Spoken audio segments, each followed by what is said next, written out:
warahmatullahi wabarakatuh. Waalaikumsalam warahmatullahi wabarakatuh.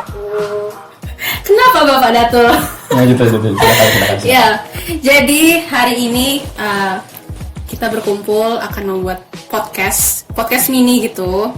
Mau ngebahas soal bisnis mahasiswa yang udah dijalankan oleh kedua teman saya yang sudah hadir di sini. Nanti kita kenalan. Terus jadi mungkin bisnis buat mahasiswa itu udah sering banget kita dengar dan udah banyak juga diterapkan. Tapi mengingat juga sekarang kondisi lagi kurang bagus ya, lagi masa pandemi.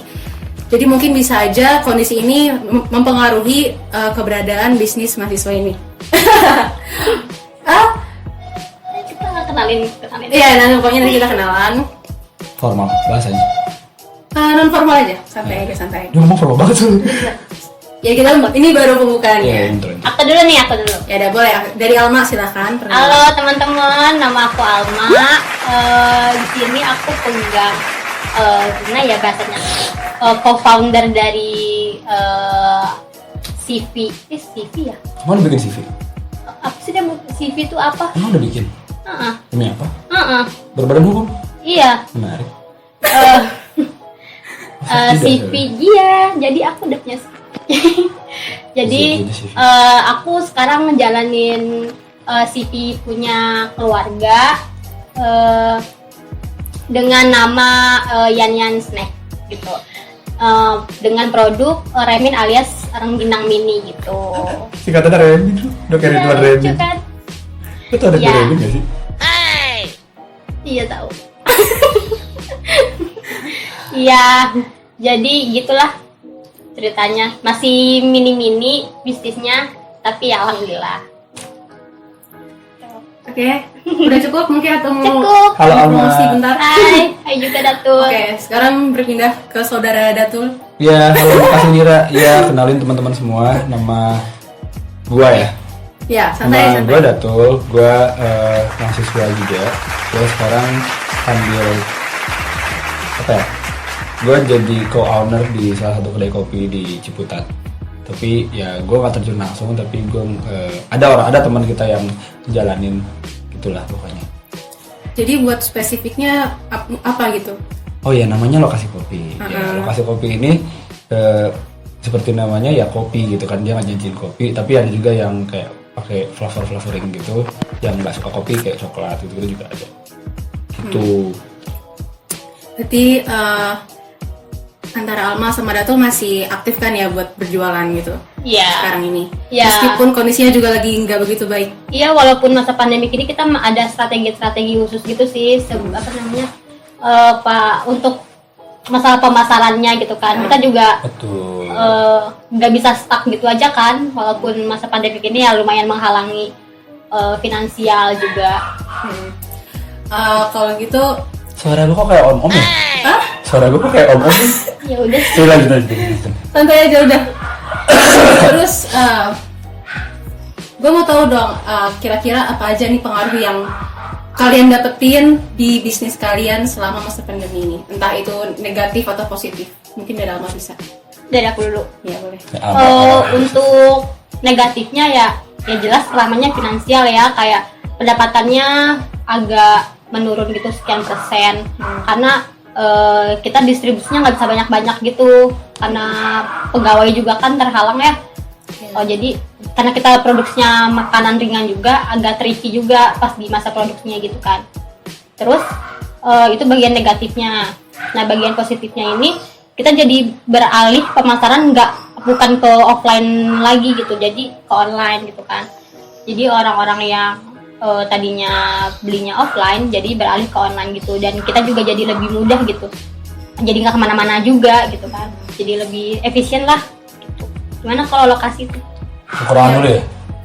Terserah. Enaknya gimana? Ya jadi kita kan kemarin sempat pas awal-awal tuh sempat bukan PSBB sih. Iya, sempat PSBB tutup semua kan. Itu kita juga lokasi tutup. Itu lumayan lama lah, jadi kayak berapa bulan tuh nggak ada jalan. Terus pas sudah mulai relaksasi, buka semua bisnis boleh buka, kita juga mulai coba buka. Tapi ada tapinya, malah makin ramai. Kenapa? Karena kan tempatnya tutup. Jadi orang-orang datang ke kita gitu kan. Kayak gitu. orang-orang pengen nongkrong gimana ya pada tutup lokasi. Orang udah ke lokasi. Minusnya tadi ya kita parno aja gitu kan, siapa tahu kena apa-apa gitu kan. Tapi ya bisnis harus jalan dong ya kan. Terus sama ini kita juga jadi kepikiran buat ngembangin di online juga, sama kayak Ama juga kita adain pre-order gitu kan buat botol 500 ml. Terus tadi kita anterin ke tempat-tempat, cuman minusnya kita belum daftar di food dan food ya itu. Jadi Yang food yang diantar itu ya. ya jadi kita masih antarinnya manual. Jatuhnya kalau misal pakai sen kan jadi mahal. Iya. Sensor. Iya ya. Kita nggak pakai sponsor, jadi kita di sensor ya. Sponsor juga boleh kok kalau mau. Sponsor available. Tapi kan tadi Datul cerita soal masih banyaknya orang yang justru tertarik buat datang ke lokasi kopi. Ya, itu karena mungkin lokasi kopi masih buka ya. Iya. Jadi larinya ke lokasi kopi. Itu gimana caranya dari lokasi kopi buat nanganin customer-customer yang mungkin agak bandelin ini? Entah dengan cara yang mungkin lokasi kopi ditutup atau dikurangi Atau pengunjungnya. keamanannya. Ya, protokol keamanannya gitu. Ya sejauh ini kita Kesehatan itu keamanan. kita pakai masker sama pakai sanitizer gitu ya. Kita bersih juga. Tapi sekarang masih buka atau udah tutup? Jadi Masih buka. Masih buka, bukan kayak biasa ya. Terus selanjutnya ada nggak tips untuk pebisnis lain nih untuk menghadapi bisnis di masa pandemi ini? Dari Datul mungkin bisa. Apa ya? Itu tadi mungkin kita lagi beruntung aja gitu kan. Cuman kalau kita lihat nih malah banyak yang kena gitu kan karena pandemi ini jadi susah. Karena kan banyak bisnis kan rely on offline kan. Ya. Tapi kalau kita kreatif itu sebenarnya kita bisa justru tadi nemu kesempatan-kesempatan baru kayak ternyata kalau misalnya pandemi gini orang makin banyak nih pesan ini pesan itu dari rumah gitu kan. Jadi dia bisa maksimalin di online gitu. Terus kita bisa nyari sebenarnya orang di rumah tuh butuh apa gitu kan. Sekarang udah mulai banyak tuh yang jualan makanan gitu kan. Orang-orang di rumah butuh makan kan gitu. Kalau misalnya food kan mahal gitu kan. Orang pada jual makan rumahan gitu yang murah-murah tapi enak gitu kan, kayak mereka jago tahu gitu. Orang koki-koki bakat itu pada keluar. Wah, gitu iya, kan. bener. Iya. Koki berbakat dari Iya. dapur. Jadi apa ya, kita coba cari hal-hal yang unik lah gitu, kreatif. Kalau enggak kita bakal apapun bisa jadi hambatan gitu kan. Gitu. Kalau Ya, Ama gimana? iya, Ange sih ya gitu ya, karena pertama kalinya kan ramen ini distribusinya bukan ke ini ya. Bukan ke online. Jadi pertamanya emang distribusinya kan ke pesantren-pesantren, ke toko-toko gitu kan, ke minimarket gitu kan. Jadi bikin ramen ini jadi iya kita belum buka yang sistem online-nya ya. Nah, pas ada pandemi ini positifnya nggak itu kayak kayaknya kita perlu deh buka online-nya gitu. Nah, makanya pas lagi pandemi ini ada jalan lah gitu buat kita untuk buka yang sistem online-nya. Karena kita kan dulu kan fokusnya cuma di offline doang gitu kan, dan kita ya udah kayak gitu aja gitu kan, nggak maju-maju. Nah, kita jadinya mikir tuh gimana kalau misalnya caranya konsumen bisa tetap konsumsi produk kita tapi tanpa ketemu gitu, tanpa apa gimana sih? Offline atau offline ya? Iya, tanpa keluar dari rumah gitu kan, tanpa ke minimarket gitu. Jadi ya udah, jadi kita maksimalin di online-nya waktu kemarin. Oke. Terus kira-kira udah ada plan belum ke depannya buat bisnis kalian di masa new normal nanti? Ini udah masuk masa new normal belum sih? Udah kan ya? Udah dong. Udah ada plan belum? Plan sih untuk sekarang kita masih nerima yang online juga, tapi untuk yang offline kedepannya kita alhamdulillah lagi seleksi buat impor. Udah seleksi buat impor, terus kita lagi ngurusin itulah izin-izinnya, Keren. izin-izinnya gitu. Dan sekarang karena di sini ya di daerah Jakarta dan Tangsel ini kita lagi tricky banget gitu kan, jadi kita pindah packing tuh bukan di sini lagi, dia langsung di pabrik. Tadinya kan kita pabriknya di daerah Sukabumi gitu kan, terus si barang dikirim ke sini, dia si barang si rengginangnya sebelum digoreng itu dikirim ke Tangsel dulu, digoreng di tangsel, di packing di tangsel, baru ke konsumen. Nah sekarang kita karena masa new normal ini kayaknya tricky untuk dibawa ke sini langsung, jadi kita packingnya langsung di pabrik sekarang gitu kan. Jadi itu sih perubahan terbesar ya, yang buat masa depan new normal ini gitu. Gitu aja sih.